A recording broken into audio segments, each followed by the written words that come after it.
Hello students, good evening. जय श्री राम।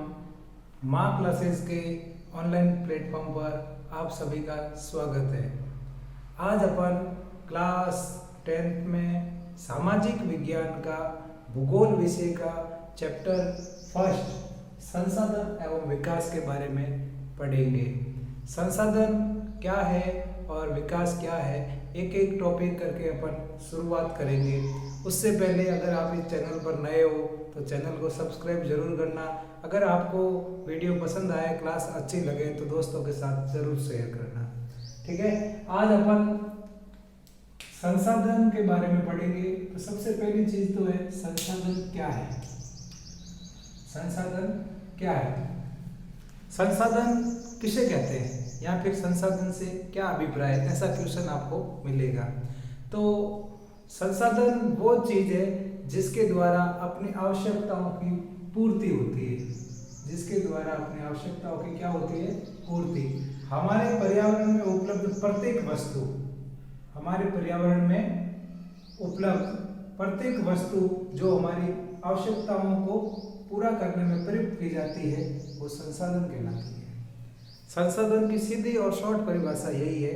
आपको main point याद रखना है कि ऐसी वस्तु जो अपनी आवश्यकताओं की पूर्ति करती है। तो अपने यहाँ पे जो पूरी प्रकृति है उसके अंतर्गत बहुत सारी वस्तुएं हैं जो अपनी आवश्यकताओं की पूर्ति करते हैं और अपन डेली यूज में लेते हैं।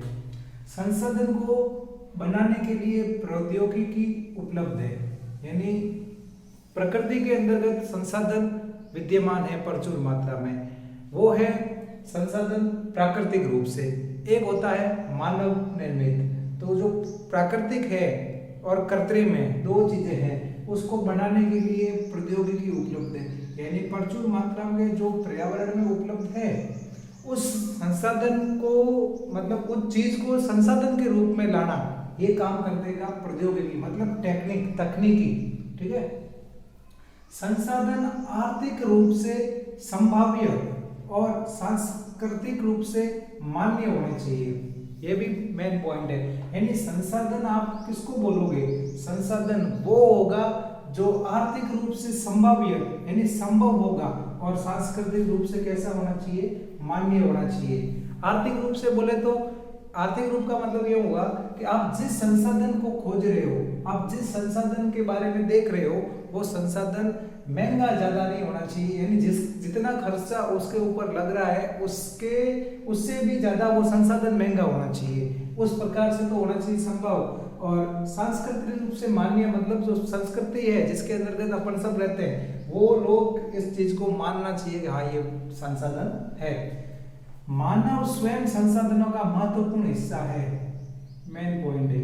यानी जो मनुष्य है वो स्वयं क्या है, इस संसाधनों का महत्वपूर्ण हिस्सा है, यानी मेन पार्ट कौन है, मनुष्य है। ये बात याद रखना। अब आपको समझ में आ गया होगा संसाधन के बारे में कि संसाधन किसको बोलेंगे, जो वस्तु अपनी आवश्यकताओं की पूर्ति करती है। जिन वस्तुओं के द्वारा मनुष्य अपनी आवश्यकताओं की पूर्ति करता है वो संसाधन है। और संसाधन के अंतर्गत मनुष्य स्वयं भी क्या है, संसाधन है। पशु है, कोयला है, पेट्रोल है, जल है, वायु, पर्वत, मैदान, सोना। यानी आप इस एक एक उदाहरण से समझ सकते हो कि मनुष्य संसाधन का पार्ट है, पशु भी। तो इसके अंतर्गत जितने भी जीव है वो सब आ गए। कोयला, पेट्रोल, जीवाश्म ईंधन जो है, कोयला है, पेट्रोल है, ये भी किसमें आ गए, संसाधन में आ गए, जो जमीन से खोद कर निकाल जाएंगे। जल तो बिल्कुल, जल है तो जीवन है। वायु, पर्वत, मैदान, सोना। अब यहाँ पे जितने भी धातु वगैरह सब, सोना, चांदी, तांबा, जितने भी खनिज है वो सब किसमें आ जाएंगे, पदार्थ रूप में ये आ जाएंगे, उदाहरण में आ जाएगा। अब अगला पॉइंट है कि जो संसाधन है उसका वर्गीकरण किस रूप में किया गया है। तो संसाधन का वर्गीकरण या संसाधन मुख्य रूप से कितने प्रकार में डिवाइड किया गया है, 4 प्रकार से।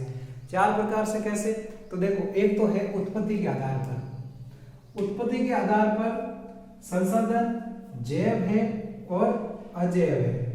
संसाधन में जो उत्पत्ति के आधार पर है, उत्पत्ति हुई, उत्पत्ति जैव बोले तो सजीव, जैव बोले तो जितने भी सजीव है, जितने भी जीव है वो, और अजैव बोले तो सभी निर्जीव।